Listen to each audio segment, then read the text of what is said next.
Every empire is born in blood, yet only one was forged in the name of freedom. From the crack of muskets to the roar of jets, America's story burns across centuries, written not in ink, but in fire. Each war is a heartbeat, each victory a scar, shaping a world that never truly healed. And tonight, beneath the silence of midnight, we open that book once more. Welcome to Midnight History, your bedtime tales of war. Turn off the lights, close your eyes, slip on your headset. Let the echoes guide you through the smoke of time. But before the drums begin to sound, tell me in the comments, where are you watching from? Which city, which country, and what time is it now? Stay close, because once the story starts, even sleep will surrender. Make sure you're subscribed so you don't miss a chapter. They say freedom was born in the light of dawn, but was it? Or was it conceived in the darkness of men's hearts? A desperate cry against an unseen force. Picture this. The year is 1775. A cold, damp mist hangs over Lexington. Then, a crack. The sound of a musket shot tears through the silence. And in that instant, something ancient awakens. It wasn't a nation, not yet. It was a hunger, a profound, insatiable hunger for something more. The 13 colonies rose up, a fledgling rebellion against a distant king and his mighty empire. They painted slogans of liberty on their banners and shouted them in the streets. But look closer. In the shadow of every flag they lifted, you could almost see the faint outline of another crown, one they were unknowingly forging for themselves. This wasn't just a fight for independence.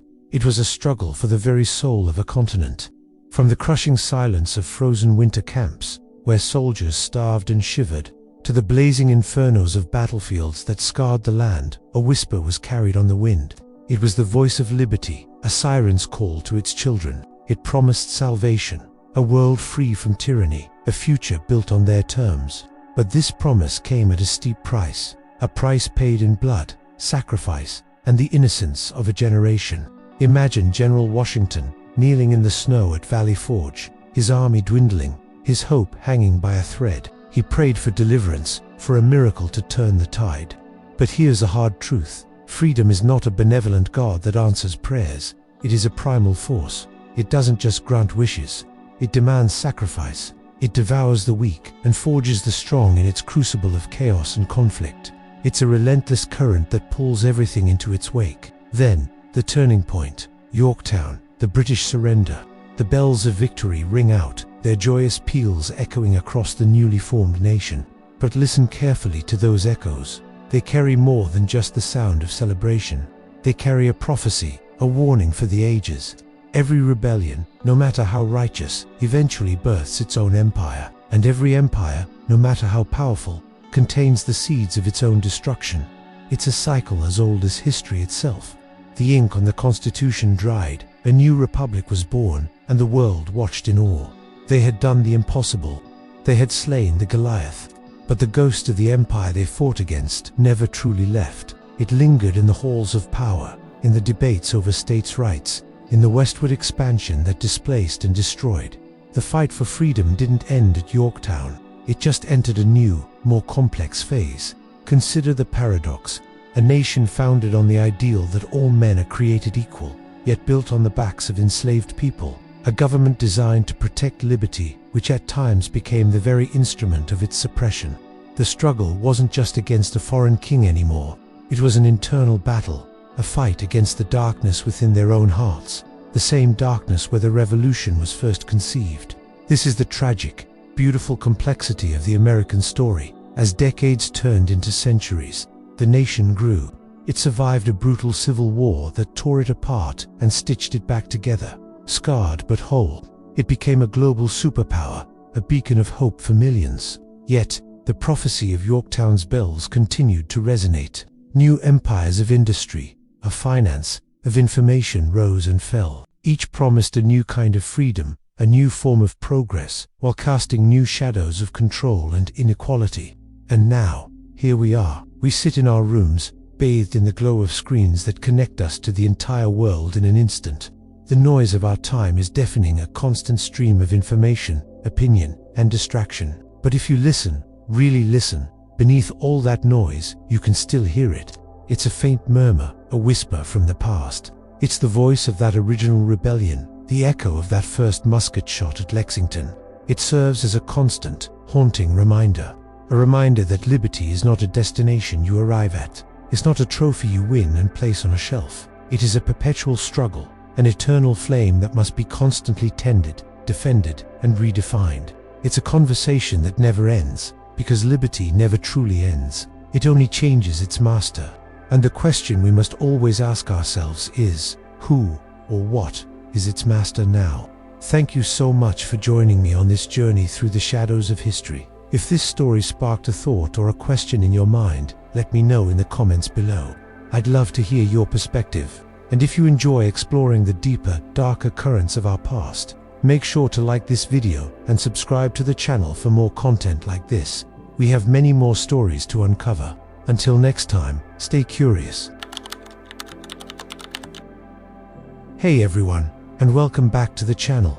Today, we're diving deep into a truly pivotal, often misunderstood chapter of American history, the War of 1812. Imagine this: the ink on the Declaration of Independence had barely dried, and the young United States, fragile, hopeful, and fiercely proud, found itself standing in a world still dominated by kings and massive empires. Across the Atlantic, the British Lion, mighty and unchallenged, stirred once more. The year was 1812, and it felt like the empire was striking back, trying to reclaim what it had lost. Back in Washington, D.C., the Capitol building buzzed with heated arguments. You had figures like Representative Henry Clay, a fiery young statesman, thundering on about how Britain was seizing American ships, kidnapping sailors, an act called impressment, and openly mocking the nation's fledgling flag. He demanded action, a strong response to these outrages. But then there was John Randolph, a voice of caution, who warned that going to war with the most powerful navy on earth was sheer madness for a country still finding its footing, still figuring out its own identity. Amidst this passionate debate, President James Madison, a man known for his calm demeanor but resolute spirit, stepped forward. He declared that America's hard-won independence meant absolutely nothing if it could be violated with impunity, without consequence. He urged Congress to defend the nation's honor, its sovereignty, its very right to exist.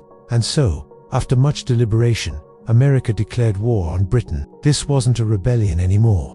This was a war in defense of survival, a fight to truly establish its place in the world. The fighting began, and heroes emerged from unexpected places. Take the Great Lakes, for instance. Here, Commodore Oliver Hazard Perry led his small, but determined, fleet into battle. Picture the scene: cannon fire tearing through the misty air, the chaos and roar of battle. Yet, Perry rallied his men, shouting those immortal words that still echo through history: "Don't give up the ship. We've met the enemy, and they are ours."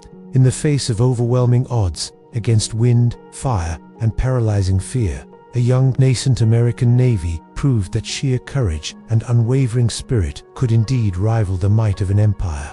They showed the world that America wouldn't back down. Meanwhile, on the western frontier, another crucial struggle was unfolding.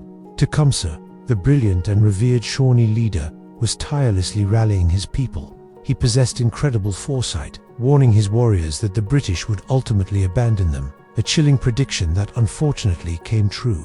He urged his people to fight, not for imperial promises, which he knew to be hollow, but for their ancestral lands, for their very way of life, for the future of their tribes.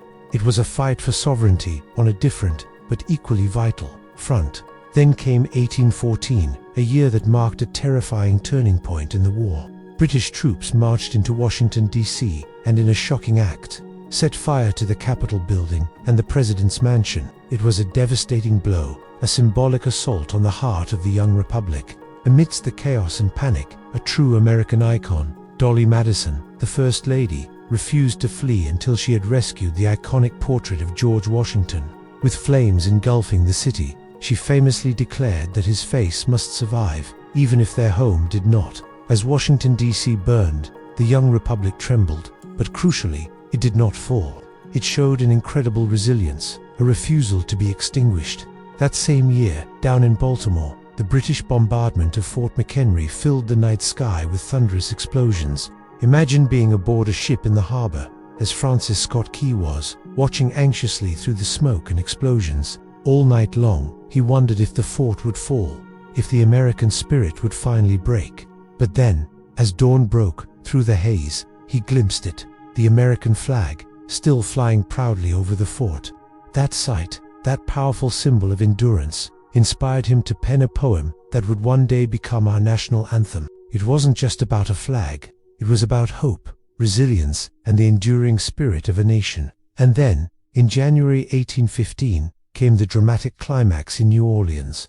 General Andrew Jackson, a formidable and unconventional leader, stood before a truly ragtag army. This wasn't a professional, polished fighting force. It was a diverse group: militia, freedmen, rugged frontiersmen, and even pirates led by the infamous Jean Lafitte. Against overwhelming odds, facing a highly trained British force, Jackson rallied them with a powerful proclamation. "They come with muskets, bayonets, and empire's pride, but here we stand for freedom." And stand they did. His forces crushed the British assault in a stunning victory, unaware, almost ironically, that peace had already been signed across the ocean weeks earlier. The Treaty of Ghent officially ended the war. On paper, it was a somewhat ambiguous end. No borders were changed, no land was gained or lost, but something far, far greater was won. America had proven, undeniably, that it could stand against the might of an empire and endure. From the devastating flames of Washington, D.C. to the hopeful dawn over New Orleans, the message was clear and resounding. The United States was no longer just a fragile experiment, a daring idea. It was a determined nation that would fight and survive for its right to exist, for its sovereignty, for its future. This war, though sometimes overshadowed by others, forged a stronger national identity and proved America's resilience to itself and to the world. It was a truly defining moment. Thank you so much for joining me on this journey through such an incredible period of history. If you enjoyed this dive into the War of 1812, please hit that like button, share this video with a friend, and don't forget to subscribe to the channel for more fascinating historical content. Your support means the world to us. See you next time. Hey everyone, and welcome back to the channel. Today, we're diving deep into a pivotal moment in American history, a time when a young nation looked westward with an insatiable hunger, believing its destiny was written in the stars.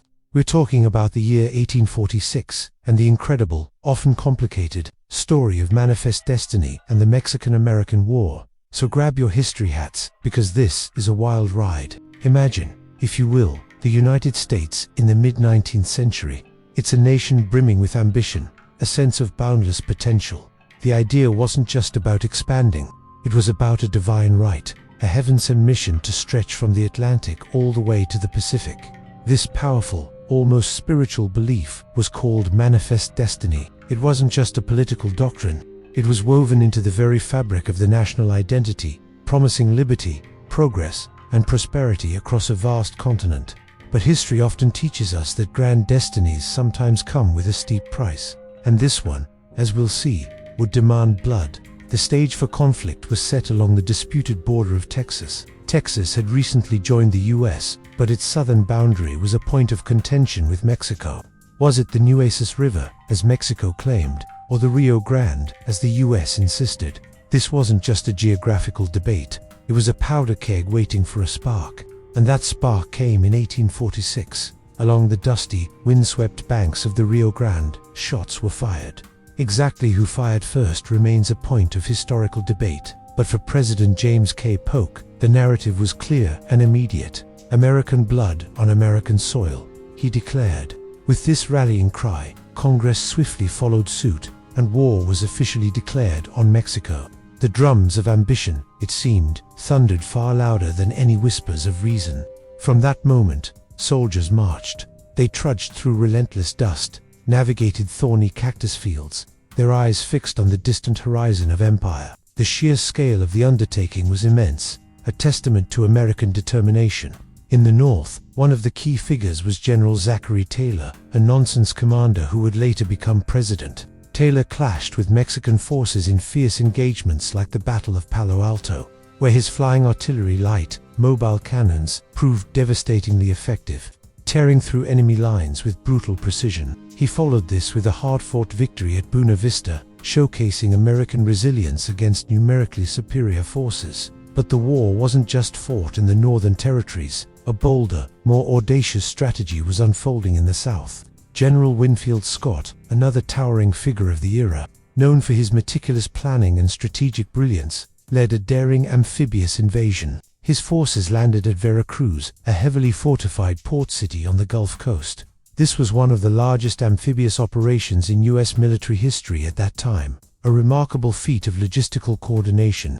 From Veracruz, Scott's army began an epic march inland, following in the footsteps of Hernan Cortes, all the way to Mexico City, the ancient capital of the Aztecs. It was an incredible campaign, culminating in the storming of Chapultepec Castle and the eventual capture of the city. On September 14, 1847, the Stars and Stripes rose above Mexico City, signaling a decisive American victory.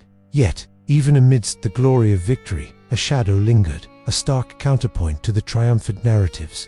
The soldiers, both American and Mexican, experienced unimaginable hardship. They saw hunger gnawing at both sides, villages burned to the ground, families fleeing their homes, displaced and terrified. The cries of the conquered echoed through the valleys, a poignant reminder of the human cost of ambition.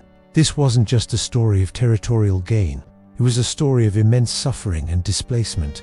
And it wasn't just on the battlefields that questions were being raised. Back in the halls of Washington, a young congressman from Illinois named Abraham Lincoln, known for his piercing intellect and moral compass, questioned the justice of the war. He famously introduced his spot resolutions, demanding to know the exact spot on American soil where American blood had been shed, implying that Polk had provoked the conflict. Simultaneously, writer Henry David Thoreau, a fierce advocate for individual conscience, refused to pay his poll taxes in protest of the war, landing him in jail. His act of civil disobedience, born from his belief that the war was unjust and immoral, would later inspire countless others. He called the war a stain on the nation's soul, a powerful indictment of the expansionist. Even some of the soldiers who fought, having witnessed the horrors firsthand, began to wonder if destiny was simply another, more palatable name for sheer greed. The moral complexities were undeniable. When the Treaty of Guadalupe Hidalgo was finally signed in 1848, the outcome was monumental. The United States gained an astonishing amount of territory. California, New Mexico, Arizona, Nevada, Utah, and parts of Colorado and Wyoming. More than half of Mexico's territory was lost in a single, devastating stroke. The map of North America was dramatically redrawn, and the United States stood taller than ever before, stretching from sea to shining sea. But its conscience, many argued, grew heavier. The dream of a transcontinental nation was complete. The Western hunger had been fed. But beneath the surface of this vast new empire stirred the very seeds of future division. Every new acre won by war would soon ignite a ferocious debate. Would these new territories be slave states or free states? This question would ultimately rip the nation apart, leading to the Civil War, revealing the true cost of unchecked expansion and the profound moral dilemmas embedded within manifest destiny. The taste of victory, though sweet for some, carried a distinct undercurrent of guilt and future conflict. As the sun set over the vast deserts and majestic sierras of this newly acquired land, America began to realize a profound truth. Destiny, no matter how divine it might seem, always demands a price. And sometimes, that price is paid, not just in blood and land, but in the very soul of a nation. What an incredible and complex chapter in history, right? It makes you think about how our understanding of destiny and progress has evolved. If you found this journey through time as fascinating as I did, please hit that like button, share this video with your fellow history buffs, and of course, subscribe for more deep dives into the past. Let me know in the comments below what other historical events you'd like us to explore. Thanks for watching, and I'll catch you in the next one. Hey everyone, and welcome back to the channel. Today, we're re-diving deep into one of the most pivotal and heartbreaking chapters in American history, the Civil War. It's a story of division, sacrifice, and ultimately, a nation's painful rebirth. So grab a seat, because this is going to be an incredible journey. Imagine this: the year is 1861. The United States, a young nation forged in the fires of revolution and brimming with promise, found itself teetering on the edge of an abyss. For decades, A single insidious question had festered like an open wound, threatening to tear the country apart. Slavery. It wasn't just a political issue. It was a moral earthquake, shaking the very foundations of American ideals.